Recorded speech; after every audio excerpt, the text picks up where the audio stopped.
So yun mga kalingap, isa mapagpalang tanghali po, hapon sa atin lahat, shoutout po. At nagpunta po tayo sa bahay nila Krista rin. Wala po doon. May nakapagsabi po na nagamas daw yung mga bata kasama ang kanyang ate. Kaya puntahan natin dito mga kalingap at kumustahin natin. Nandito nga sila, naglilinis mga kalingap. Galing nito mga bata na to, sisipag. Wow, ang bilis niya naman. Galing, malinis Ano, Krista rin? Kaya pa? So yun, naabutan natin sila dito naglilinis. Anong pangalan mo ate? Camille. Ha? Camille. Camille. Krista rin and Camille. Kumusta naman ang paglilinis dito? Okay naman?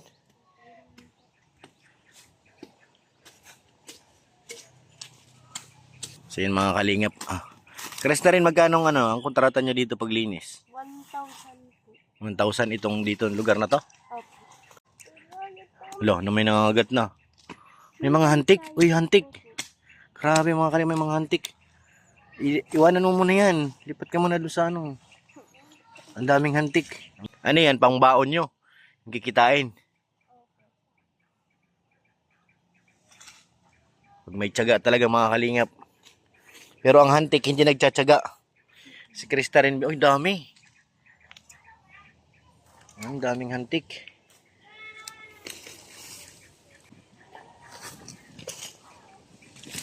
Nasaan yung iba niyong kapatid? Hindi nagsama.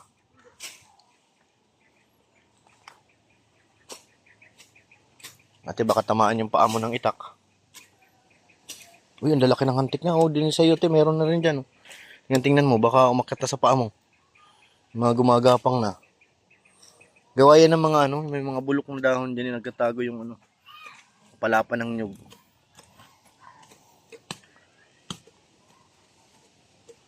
Galing.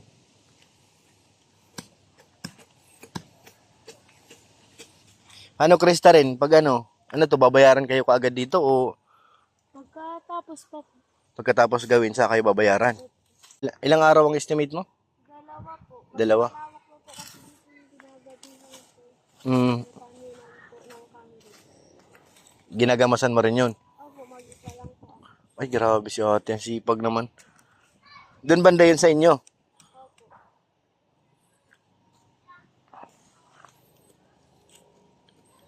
Yung mga ganyan, madali yung mabuhay ba yung mga ganyan damo? Pakuan. Paku.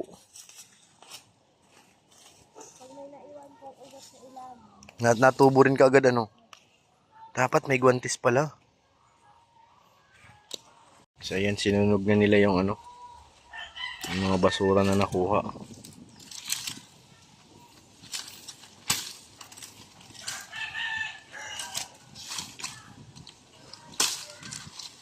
Talas ng itak mo ate Ginagamit po po yung papa sa po. Pag-uuling. Sa kaniman po. Sa bukid. Opo.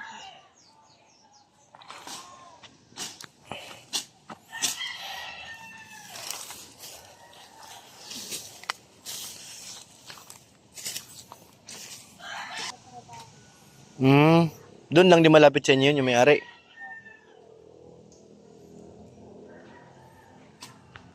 Kumbaga regular customer na mama mo doon. Paglilinis. Kaso po nag-akin kaya. Pero may ako po muna ng kinuha. Ikaw muna ang pumalit. Magkano bigay sa inyo doon? Kapag nagagabi po, 500 po ang inuukat na po yung gagabihan. Kasi 500 po yun. Yung isang araw. Na 2 araw po sa akin kasi po malawak po siya. 500 lang yung 2 araw mo tinatrabaho. Tapos pag nga naman po, tagalinis ng mga kaldero ni Nana. Masisipag pala ninyong dalawa. Si Krista rin, tahimik lang Yung kamay mo, ayusin mo Baka mahagip. Nagilip pa nga po sa atin. Dapat dahan-dahan ang kamay. Mahal ang kamay sa palengke. Paano yun? Kita doon, naghahati pa kayo ng mama mo? Ano po, nagbibigay po ako. Nakuha lang po ako ng pambaong ko po ng 1 linggo. Tapos binibigyan mo na kay mama mo. Magkano bang baon mo? Ano, pwede po ako nag-i-stack pa nga sa eskwelahan po. Hindi ka na nakain doon. Opo, pamasahe ko lang po, tapos mauwi po akong tanghali. Pag may CAT naman po, maghapon po, di na po ako nauwi sa bahay. Paano yung pagkain mo? Hindi na po ako nakain, alas 5 na po ako nauwi. Ay, grabe, tinitiis mo ang gutom hanggang hapon. Tapos pag ano papunta pa sa inyo, walang masakyan masyado ano. Opo, minsan po, naglalakad po kami ng mga kaklase ko pag wala po yung sasakyan. Pag alas 5 po, tira po ng sasakyan dyan sa papunta po sa amin. Pag alas 5 na ng hapon. Opo. Alabasan po kasi ng mga estudyante 6:30. Hmm. Pag 6:30 po, ganito po na yung mga ano. Pasahero. Opo. Hirap na rin sumingit. Opo, marami na din pong tricycle pero urunahan po dyan. Kaya minsan po nasa bubong na nakasakay yung iba. Mm. Pag no choice po, doon na din kami nasakay pag pagod na po galing CAT. Kasi 80 ka pala. Opo. Required daw po. Buti kaya ng katawan mo walang kain maghapon. Araw-araw man po kasi po sa TLE din po namin alas 4 uwi namin. Hmm. Yung mga kaklase ko rin pag-reklamo ko, tapos yung iba kong kaklase meron na po silang unsur. Gawa po sila na magpapalipas po ng dito. Yung kasi bawal yun, be. Palipas ka ng gutom. Sa ngayon, hindi po masyado mararamdaman yan. Pag nagkaedad-edad ka doon, sisingiling ka niyan. Pero minsan lang po, nabaan po ako ng kanin pag may bigas po. Pag walang bigas, wala talaga may sasaing. Opo. Bihirang buhay yan. Wawa naman pala. Eh, paano ngayon yan? Yung kita nyo dito, magkano kay mama? Ano po, kung magkano lang po, pag ngayon po, may bayaran po kami sa school. Hmm. Yung makuha na po kami pambayad, tapos pambayad po. Tapos yung sa sobra po, kay mama na po Si yun. mama na pupunta, pambili na ng bigas. Pambili na po ng bigas, tapos gatas po ni baby. Ay, ginatas yung baby nyo? Kaya akong gatas si mama po namin eh. Sabagay kasi wala rin namang mga ano dapat. Ang madalas na ulam nyo doon, ano, masabaw. Opo. Para may gatas ang mama nyo. Ano na daw po yun, ga po sa gulpi na daw pong ako. Dahil, Kaya wala nang ano, opo. ilang ba kayo lahat? Ano po, may isa pa po sa Maynila. Hmm. Ilan tayo din sa amin? Di mo na rin nabilang. Krista rin, ilan kayo?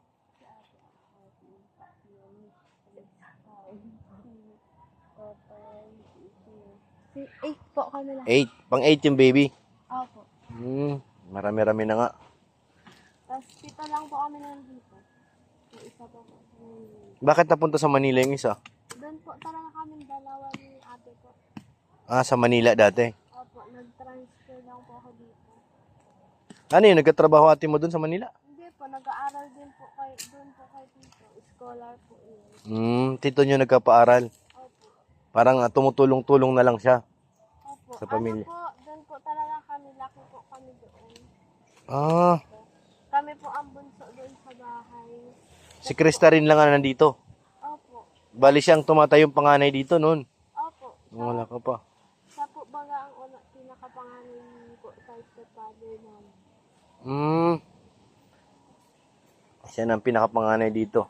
Bali yung dalawa palang kapatid mo, ay dalawa kayo nasa Manila na. Opo. Ilan taon na yung ate mo doon? Ay, ilan taon na siya? 18 na po. 18 na. Babae din? Opo, magkasunodan lang po kami. Kumusta naman ang buhay ngayon dito sa Dait? Ay, saan po. Kasama po si mama. Kasama naman ang pamilya. Tulong-tulong na lang. Sana matapos nyo to kaagad. Para kumita na. Krista rin, mainit na dyan. Hanap ko ulit na hindi mainit.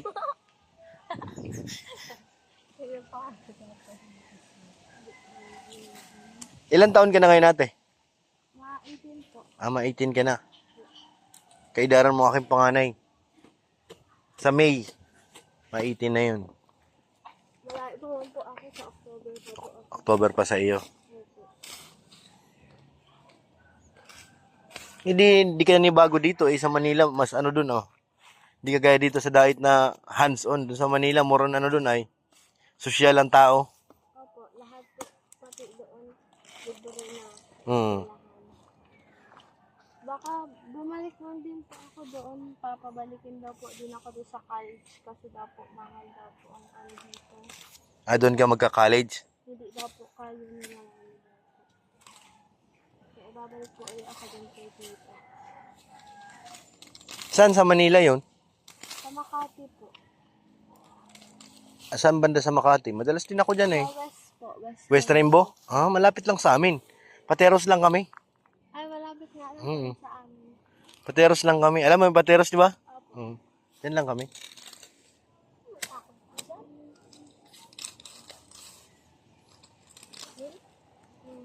Ikaw, Krista rin, nakarating ka na ng Metro Manila. Nakasama ka. Ngayon, hindi na. Hindi po may enjoy yun. Mas maganda ngayon na Manila. So, ano lang, matraffic. Opo. Inaadya ko nga rin po sana siya pag nag-bakasyon. Papunta doon. Opo. Bakasyon man lang daw po sabi ko yung tito. Pwede naman yun. Kasama po siya. Pero pag mag-isa lang daw po ako, baka di na ako pa-uwiin. Kaya ayaw ko po magpunta doon.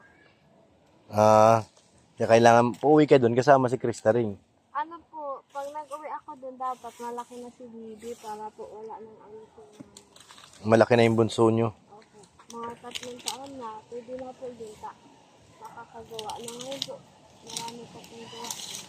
Andiyan naman si Krista rin mag-aalaga ng kapatid. Galing mag-alaga yan ay.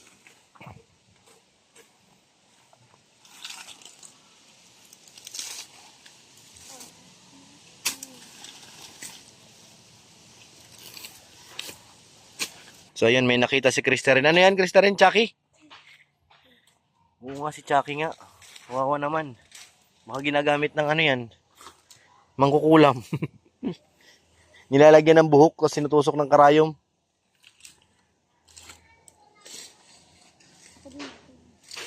Marami palang basura dito. Natabunan na ng ano, palapa.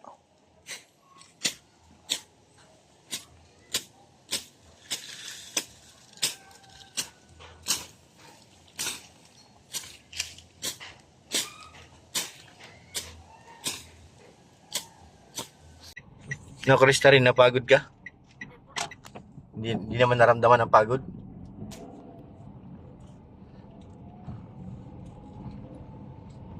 May mga nag-swimming dito. May mga resort pa dito nakatago eh.